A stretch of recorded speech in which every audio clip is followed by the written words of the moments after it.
alaikum and hello everyone. I'm Asma from ASMA'S KITCHEN.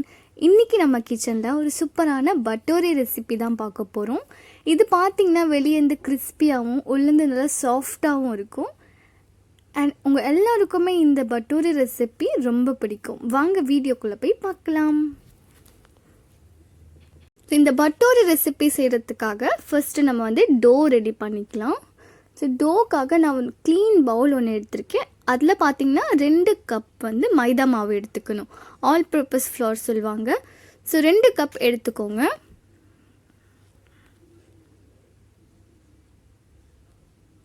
ரெண்டு cup மைதா add பண்ணதுக்கப்புறம் அதில் பார்த்திங்கன்னா 1/2 கப் வந்து ரவை ஆட் பண்ணிக்கணும்.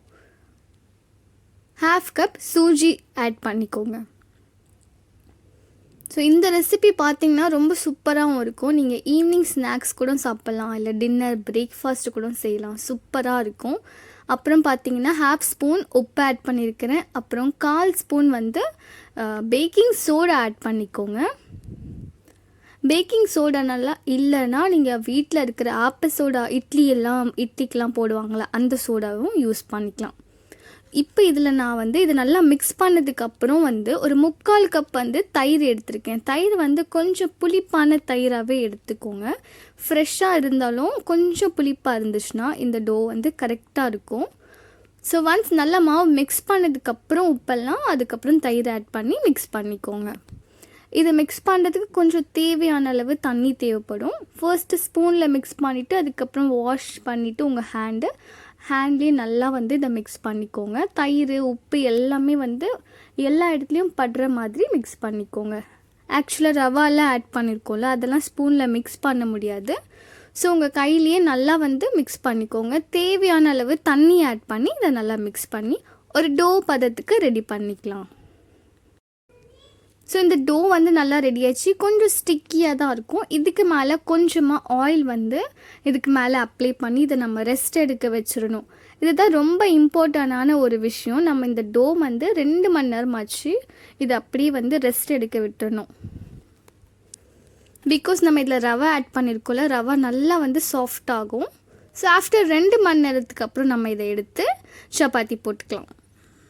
ஸோ 2 மணி நேரத்துக்கு அப்புறம் இந்த டோ பார்த்திங்கன்னா நல்லா சாஃப்டாகிடுச்சு. ஸோ பாருங்கள், இதை ப்ரெஸ் பண்ணும்போது இது எவ்வளோ சாஃப்டாக இருந்துச்சு.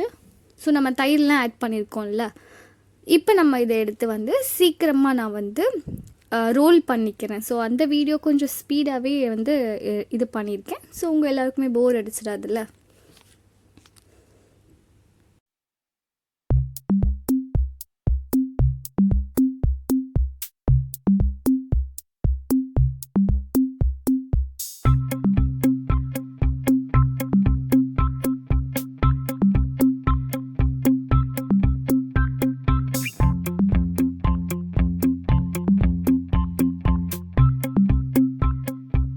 ஸோ நவ் நம்மளுடைய பட்டோரையோட இது டோ ரெடி ஆகிடுச்சு. நம்ம இப்போ இதை ரோல் பண்ணிக்கலாம்.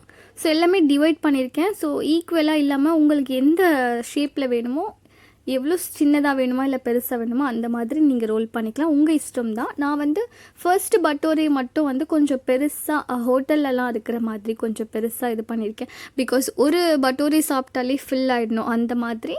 பட் இதில் என்னென்னா கொஞ்சம் ஓட்டெல்லாம் எதுவும் விழாத மாதிரி ரோல் பண்ணிக்கணும். கொஞ்சம் மைதா டஸ்ட் பண்ணி நீங்கள் வந்து இதை நல்லா பெருசாக ரோல் பண்ணிக்கோங்க. எந்த பக்கமும் வந்து கொஞ்சம் திக்காகவும் இல்லை தின்னாகவும் இல்லாத மாதிரி எல்லாமே ஒரே சைஸில் இருக்கிற மாதிரி ரோல் பண்ணிக்கோங்க.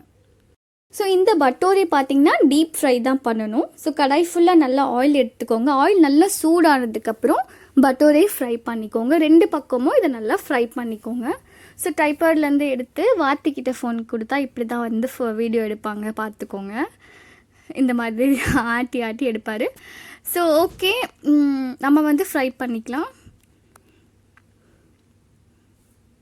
ஸோ முடிஞ்ச அளவுக்கு இதில் வந்து எது ஹோல்ஸ் விழாமல் ஃப்ரை பண்ணிக்கிட்டிங்கன்னா உங்களுக்கு வந்து உள்ளே எண்ணெய் தங்காமல் இருக்கும். ஸோ இது பார்க்கும்போதே ரொம்ப வந்து கலர்ஃபுல்லாக டெம்டிங்காக இருக்குது. கண்டிப்பாக இந்த ரெசிபி ட்ரை பண்ணி பாருங்கள். கோதுமை மாவில் செய்கிற பூரி மாதிரி இருக்காது. இது ரொம்ப சூப்பராக டேஸ்டியாக இருக்கும். க்ரன்ச்சியாகவும் இருக்கும், சாஃப்டாகவும் இருக்கும். ஸோ ஸ்பெஷலி கிட்ஸ்க்கு இந்த ரெசிபி வந்து வெறும் வாயிலேயே சாப்பிட்றதுக்கு ரொம்ப பிடிக்கும். ஸோ இது வந்து ஈவினிங் ஸ்நாக்ஸ் மாதிரியும் செய்யலாம், டின்னர் பிரேக்ஃபாஸ்ட் கூட செய்யலாம். ஸோ எங்கள் வீட்டில் பார்த்திங்கன்னா நாங்கள் வந்து டின்னருக்கு செஞ்சுருந்தோம். இது கூட சோலே பட்டோரே சொல்லுவாங்க, சென்னா மசாலா கூட சாப்பிடுவாங்க. நாங்கள் வந்து சில்லி சிக்கனோடு சாப்பிட்ருக்கோம். இந்த சில்லி சிக்கனோட ரெசிபி கூடி சீக்கிரம் என் சேனலில் நான் அப்லோட் பண்ணுறேன். ஸோ கண்டிப்பாக இந்த ரெசிபி ட்ரை பண்ணி பாருங்கள். ட்ரை பண்ணிவிட்டு உங்கள் கமெண்ட்ஸ் அண்ட் ஃபீட்பேக்கை ஷேர் பண்ணிக்கோங்க. இந்த ரெசிபி உங்களுக்கு பிடிச்சிருந்ததுன்னா மறக்காமல் லைக் பண்ணுங்கள். அண்ட் இந்த டெம்டிங்கான ரெசிப்பியை ஃபுல்லாக பார்த்ததுக்கு தேங்க்யூ ஸோ மச் ஃபார் வாட்சிங். பாய் பாய். நாங்கள் எங்கள் டின்னரை முடிக்க போகிறோம்.